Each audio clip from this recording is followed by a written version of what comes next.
স্বামী চেতনানন্দজির লেখা প্রাচীন সাধুদের কথা বই থেকে স্বামী অম্বিকানন্দজির অংশ থেকে পাঠ করছি। ব্রাহ্মভক্তেরা ঠাকুরকে বললেন, মশাই, আমরা যখন আসি তখন জামা কাপড়টা একটু পরে থাকবেন। ঠাকুর বললেন, ওরে হৃদে, ওই শোন কি বলছে, আমি ভদ্রলোক হব, দে কাপড় পরিয়ে দে, মোজা দে, জামা দে, ওড়নাটাও পরিয়ে দে। সব পরিয়ে দেওয়া হলো। ঠাকুর ভারী খুশি। উঠে দাঁড়াতেই কাপড় খুলে পড়ে গেল। সে হুঁশই নেই। বাইরে এসে বললেন, ওগো, এই দেখো আমি ভদ্রলোক হয়েছি। সকলে হো হো করে হেসে উঠে বললেন, তা তো হয়েছেন, কিন্তু কাপড় কই? ঠাকুরের তখন হুঁশ হলো যে কাপড় নেই। বললেন, কি করব, দেখো মা আমায় কাপড় পরতে দিবেনি।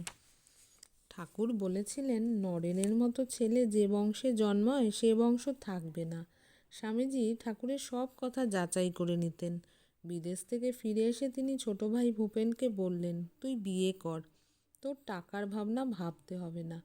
কিন্তু তিনি কিছুতেই বিয়ে করলেন না। মহাপুরুষ 14 পুরুষের পুঞ্জীভূত শক্তি নিয়ে জন্মায়, সে বংশ লোপ হয়ে যায়।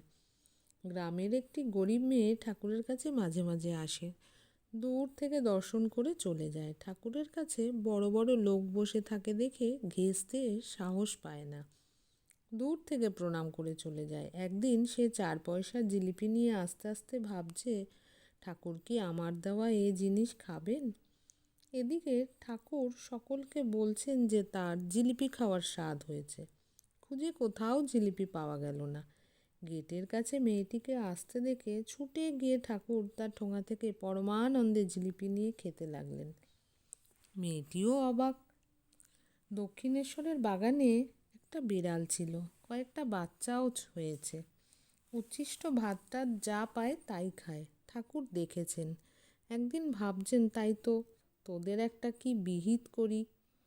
এমন সময় আমার মা দর্শনে এসেছেন। ঠাকুর বললেন, দেখো গা, একটা কথা বলি। মা বললেন, আদেশ করুন। আমি নিশ্চয়ই তা করব। ঠাকুর বললেন, একটা বিড়াল, কয়েকটা বাচ্চাও আছে, এখানে মাছ দুধ কিচ্ছু পায় না। তা তোমার ছেলেপিলের ঘর, ওখানে গেলে কিছু খেতে পাবে, তা নিয়ে যাবে? মা বললেন, তা নিশ্চয়ই নিয়ে যাব। তা আর কি? ঠাকুর জিজ্ঞাসা করলেন, তা দেখো কেউ রাগ টাগ করবে না তো? মা বললেন, না ঠাকুর, কেউ কিছু বলবে না, আমি নিয়ে যাচ্ছি। মা আঁচলে করে বাচ্চাগুলিও বিড়ালটাকে তুলে নিলেন। ঠাকুর আবার বললেন, তা দেখো কেউ আবার চোটে মোটে যাবে না তো?